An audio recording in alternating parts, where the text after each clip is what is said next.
ಇನ್ನು ಮುಂದಿನ ಚುನಾವಣೆಗೆ ನಾನು ಸ್ಪರ್ಧಿಸಲ್ಲ, ಸಂಸತ್ಗೆ ಸುಮ್ಮನೆ ಹೋಗಿ ಬರೋದು ಯಾಕೆ? ಜೆಡಿಎಸ್ನ ವರಿಷ್ಠ ಎಚ್ ಡಿ ದೇವೇಗೌಡರು ಹೇಳಿಕೆಯನ್ನ ಕೊಟ್ಟಿದ್ದಾರೆ. ಆ ಮೂಲಕ ಈ ಬಾರಿ ಲೋಕಸಭಾ ಚುನಾವಣೆಯಲ್ಲಿ ಸ್ಪರ್ಧೆ ಮಾಡ್ತಾರೆ ಅನ್ನೋ ಒಂದಷ್ಟು ವಿಚಾರಗಳಿತ್ತು. ಹಾಸನ ಬಿಟ್ಟು ಬೇರೆ ಕಡೆ ಸ್ಪರ್ಧೆ ಮಾಡ್ತಾರೆ ಅಂತ. ಆದ್ರೆ ನಾನು ಸ್ಪರ್ಧೆ ಮಾಡೋದಿಲ್ಲ, ಸುಮ್ಮನೆ ಸಂಸತ್ಗೆ ಹೋಗಿ ಬರೋದು ಯಾಕೆ ಅಂತ ಪ್ರಶ್ನೆ ಮಾಡಿದ್ದಾರೆ ಜೆಡಿಎಸ್ನ ವರಿಷ್ಠ ಎಚ್ ಡಿ ದೇವೇಗೌಡರು. ಆ ಮೂಲಕ ಮೋಸ್ಟ್ಲಿ ಅವರು ಈ ಬಾರಿ ಲೋಕಸಭಾ ಕಣಕ್ಕೆ ಇಳಿಯೋದು ಡೌಟ್ ಅನ್ನೋದು ಈಗ ಗೊತ್ತಾಗ್ತಿದೆ.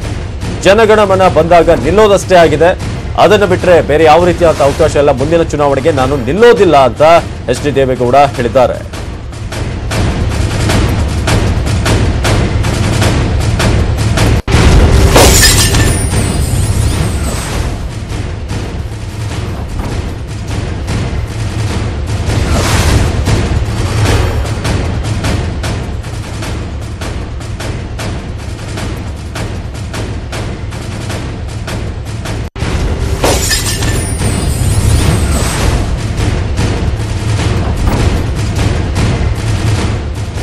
ಇದು ಜೆಡಿಎಸ್ನ ವರಿಷ್ಠ ಎಚ್ ಡಿ ದೇವೇಗೌಡರು ಹೇಳಿರುವಂತಹ ವಿಚಾರ. ಮುಂದಿನ ಚುನಾವಣೆಗೆ ನಾನು ನಿಲ್ಲೋದಿಲ್ಲ, ಕೇವಲ ಜನಗಣಮನಕ್ಕೆ ನಿಲ್ಲೋದು ಅಷ್ಟೇ.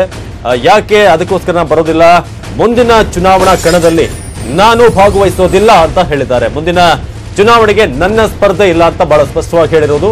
ಹಾಗಾಗಿ ಲೋಕಸಭಾ ಚುನಾವಣೆಯಲ್ಲಿ ಏನಾಗುತ್ತೆ, ಬೇರೆ ಕ್ಷೇತ್ರದಲ್ಲಿ ನಿಲ್ತಾರ? ಹಾಸನದಲ್ಲಿ ಈಗಾಗಲೇ ಪ್ರಜ್ವಲ್ ರೇವಣ್ಣ ಇರೋದ್ರಿಂದ ಬೇರೆ ಕಡೆ ನಿಲ್ಲುವಂತಹ ಚಾನ್ಸಸ್ ಕೂಡ ಈಗ ಇಲ್ಲ ಅಂತ ಅವರ ಮಾತಿಂದ ತಿಳಿತಾ ಇದೆ.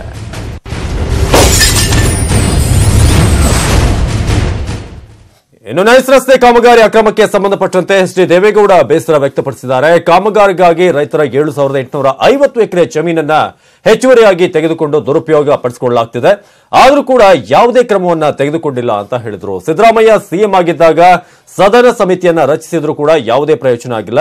ಈಗ ಕ್ರಮವನ್ನ ಕೈಗೊಂಡ್ರೆ ನಮ್ಮ ಮೈತ್ರಿಗೆ ಯಾವುದೇ ಅಡ್ಡಿ ಆಗಲ್ಲ ಅಂತ ಹೇಳಿದ್ರು.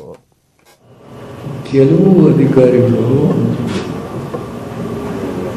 ಪ್ರಾಥಮಿಕವಾಗಿ ಅಲ್ಲಿ ನಾನೇ ನೈಸಿನ ಸುಪ್ರೀಂ ಕೋರ್ಟ್ಗೂ ಹೋಗಿದ್ದೆ, ನನ್ನ ಮೇಲೆ ಕೇಸ್ ಆಗಿದ್ರೆ contempt defamation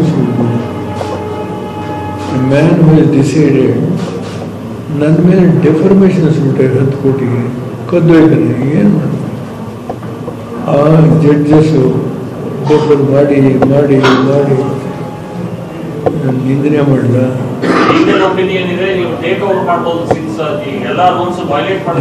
please take over ಮಾಡುವುದು ಅನ್ನೋದಕ್ಕೆ ನಾನು ಬಹಳ ಹಿಂದಕ್ಕೆ ಹೋಗ್ಬೇಕಾಗತ್ತೆ. ರಮಾಯೋಗಿಸರು ಇಸ್ ಅ ಫಾರ್ಮರ್ ಗವರ್ಮೆಂಟ್, ಬೇಜಾರು ಮಾಡ್ಕೋಬೇಡಿ. ಅವರು ಕೆಲವು ರೈತರ ಬಗ್ಗೆ ಹೋರಾಟ ಮಾಡೋದು, ಅಲ್ಲಿ ಆದಂಥ ತೀರ್ಮಾನ ರೈತರಿಗೆ ಎಷ್ಟು ಉಪಯೋಗ ಆಗೋದಿಲ್ಲ ಅಂತೇಳಿ ಒಂದು ಡ್ರಾಫ್ಟ್ ಬಿಲ್ಲಿನ ತಯಾರು ಮಾಡಿ ಈ ಪ್ರಾಜೆಕ್ಟ್ನ ಟೇಕ್ ಓವರ್ ಮಾಡಿ ಈ ಒಂದು ಕಂಪನಿ ಬಹಳ ಅತ್ಯಂತ ವಂಚನೆ ಮಾಡತಕ್ಕಂಥ ಈ ಕಮಿಟಿ ಕನ್ಸಾರ್ಟಿಯಮ್ಮು ನೀವು ವಾಪಸ್ ತಗೊಳ್ಳಿ ಅಂತ ಹೇಳಿ ಬಿಲ್ ಮಾಡಿಕೊಟ್ರು.